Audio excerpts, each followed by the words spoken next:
I'm back. It's been a while since I've vlogged, so I figured I might as well get something done today. It's hard to believe that nowadays work has been going by, well, depending on what you do for work. I deal with ATM repairs, like basically a glorified receptionist. So that's what I usually deal with for one of many different branches across Canada, and been fairly busy. Busy in a good way that I'm doing my stuff and keeping things on time, making sure that we're getting things done. And not too long ago, I'll say this: my ex girlfriend, who happens to live and work in Hong Kong, decided to come back into my life, or at least try to. She I shouldn't say she was severely depressed, but she wanted to have try to give another go with a relationship with me. So she took the incentive of actually trying to reach out to me several months ago. This was before Christmas time, and I kind of said, "Okay, look, we'll try it. I'm not too sure," and this and that. She wanted to get back in touch with me to try to rekindle what we had. And you know how it goes with these relationships where uh, initially everything looked fine and dandy, and then all of a sudden they decided to cut it off. Like they decided to break up with you for whatever reason and such and such. The usual stuff, the usual breakup stuff. I was kind of very hesitant of wanting her back in my life for the simple fact things went bad, things went sour, and you know how things go sour. It's not the best testing thing in the world. I gave her another chance, to come back into my world, to see if she's actually going to be serious about wanting to do things with me, like to come up here to Canada, to be have a relationship, this and that and the other thing.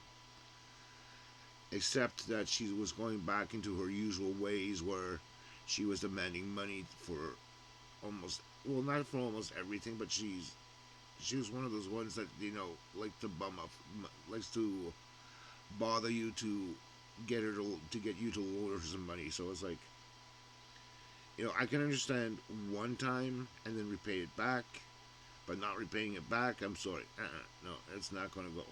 This is where I drop things right off the bucket.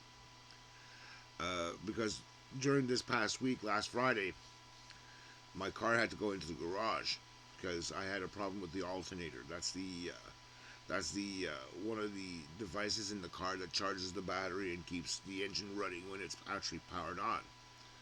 So last Friday, my alternator decided to go on the wonky side, so it decided to break down.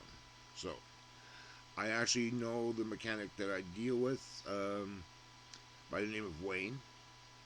I actually went to him afterwards because the regular mechanic I usually do decided to retire. So it's like, okay, that's perfectly fine, totally acceptable.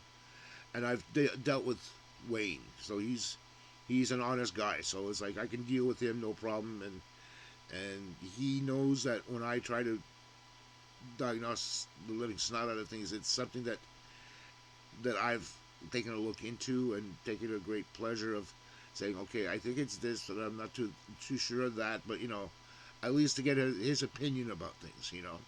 And you can see that I don't waste time in saying that I don't know what the problem is. At least I have an idea to at least talk to him and saying, look, I think it's this, but can I get your opinion about it? Just to see, just to confirm it. And sure enough, so I spoke to him on Monday. Uh, yeah, actually, I spoke to him on Monday. Brought the car over on Monday, and took a taxi back home. He says he said he's going to work on it, which he did. He worked on it actually that day, Monday. So he got it repaired. I was actually at home. I was actually taking calls in between while I was waiting for him. And he says, "Okay, it's ready to go." I said, "Great. I'll come by tomorrow. I'll come by on Tuesday to come and pick it up." Perfect, no problem. So came back on Tuesday. got got my car back, got it repaired, got paid the bill. I forgot how expensive those alternators are. It's not like in the good old days where you can actually do it yourself. Uh, with today's cars, especially the 2000s on higher, uh, because most of the cars these days are computerized, so they have a computer module in them. So most of the time with the older cars, like just to give you an example, if you had an AMC Concorde or a Datsun or like an older car before the 2000s, before the computers were actually in there, you could basically do your own car repairs on your car, like changing the alternator out because it was easy access in the engine bay to get at them because they were on the top part of the engine, and that was the greatest thing. You could do it yourself.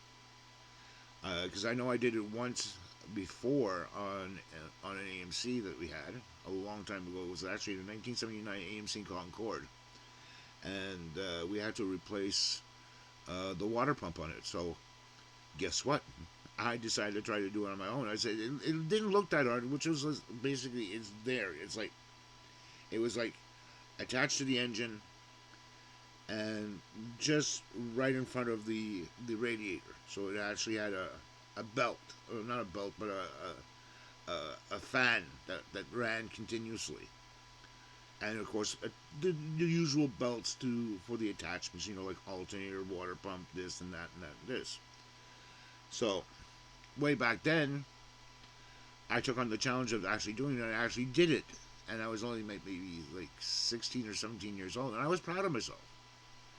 And that was a good thing. But now, because with today's computerized cars that have the computer modules on all that, where they actually put the alternator and all that is more or less under down below on the car, but further into the engine bay where you don't have easy access to it. Well, if you're trying to do it from your home, if you're trying to do it in your own garage, you won't be able to because it's too far deep, and especially with me being a little bit fluffier than normal, good luck in trying to get access to it because you don't have the space for it. So I had to leave it with Wayne, of course, and he was able to get it fixed. And the price for the part was like I think it was close to about $300 just for the alternator itself, and 2 hours of labor. So that wasn't too bad. Still expensive, but not too bad. Uh, I ended up paying. I think it was with taxes, labor, and the part was about close to about $700, $681, taxes included with the labor. That's fairly expensive, and it's like, but at least she's good now. She's good. So took that in, got that repaired, got that back Tuesday, and at the same time, my ex says, "Oh, can you send me more? Can you send me some money? I need some money for, I have to pay my bills too." And it's like, no, I'm sorry. I went off a deep end here to get my car repaired. I paid close to almost seven to eight, close to $700 to $800 on a car repair. I don't have that type of money to spend frivolously to help her out, you know. And not only that, I already have, like I put it on my credit card, so I know Wayne is already paid, so I can actually pay off the repair in two payments. So it's like by the end of the month, it's going to be completely paid off. So I told her no, can't do it, and I just told her kindly. And I also got fed up at the same time. It was just I was sick and tired of her always hearing her asking for money, and those type of moochers for anyone, whether you're a nice guy like me or you're a hotshot and you can see these guys like a mile away, avoid them like a plague. Whatever you do. I mean, as much as I love women, beautiful women, whether they're from Philippines, Italian, wherever, and I find them attractive. Besides knowing them as good friends, and I find them attractive, and I like to be able to, to have possible relationship with, an intimate one. Sometimes some of them are not worth the time. Just some of them are not. It's like, I'm sorry to say, and especially when they already hurt you once before, you know, and they don't think of the consequences, and that's the one thing that she didn't think. I just told her blatantly Tuesday afternoon. I'm sorry, my patience has ran out. I am out. I'm leaving. And I haven't heard her since. I actually had to block her on Facebook because I didn't want to hear anything from her anymore, because I just didn't want to deal with any more of the hassles that she was actually causing me.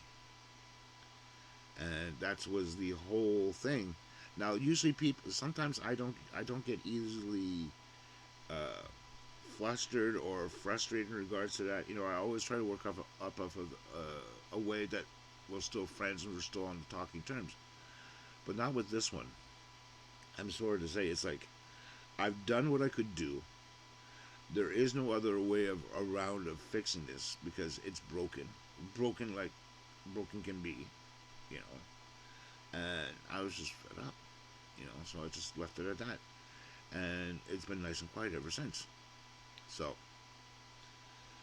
the thing is that sometimes these things you need to talk about, just to air about, just to be able to talk in general without, and I don't want to sound like I'm blaming her. She's the nicest person in the world when she wants to be, you know, but it's when she starts asking over and over and over.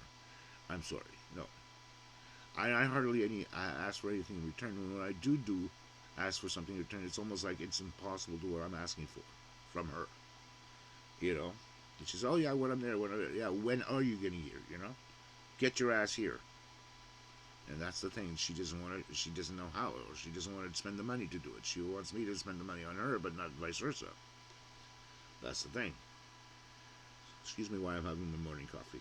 It's just a little bit past 10 o'clock Saturday.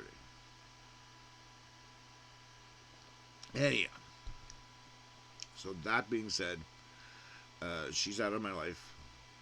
Thank God. And I'm just trying to relax here, enjoy my day. I have to go do some shopping soon as well.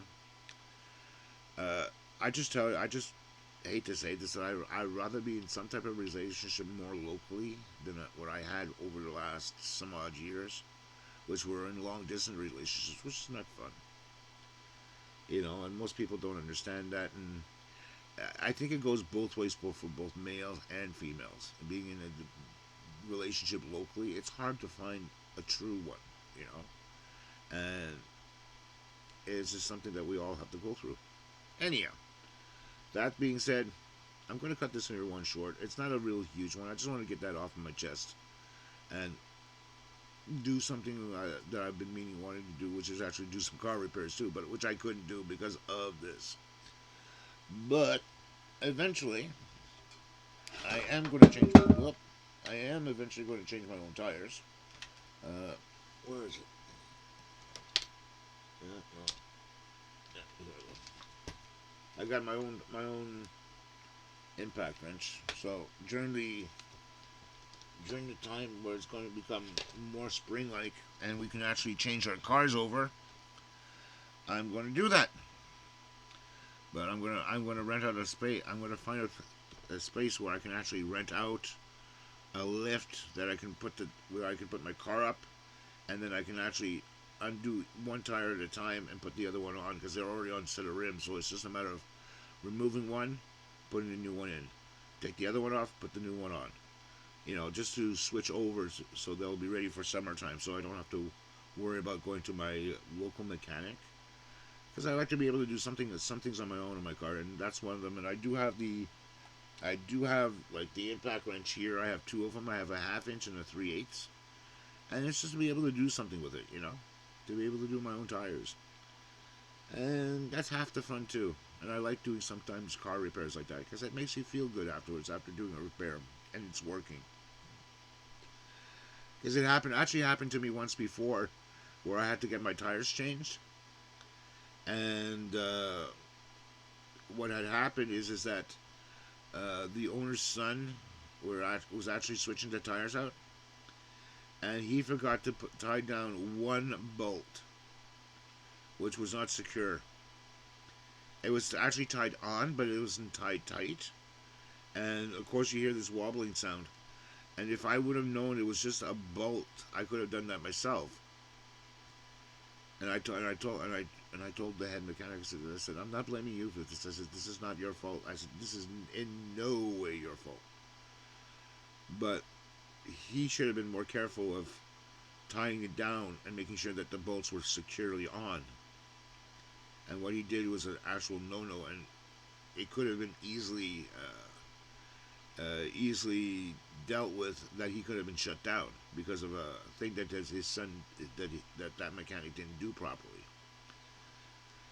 And that's one thing to avoid as much as possible, especially with newbies who don't know as much and who don't. What's the word I'm looking for? Who don't do a thorough job, and they should, because this guy was mainly on, replying to calls and all that, and not paying attention to what he was doing with the cars. So that's one thing I've learned dearly regarding it. So anyhow, this is about it. I'll catch you guys later. Bye.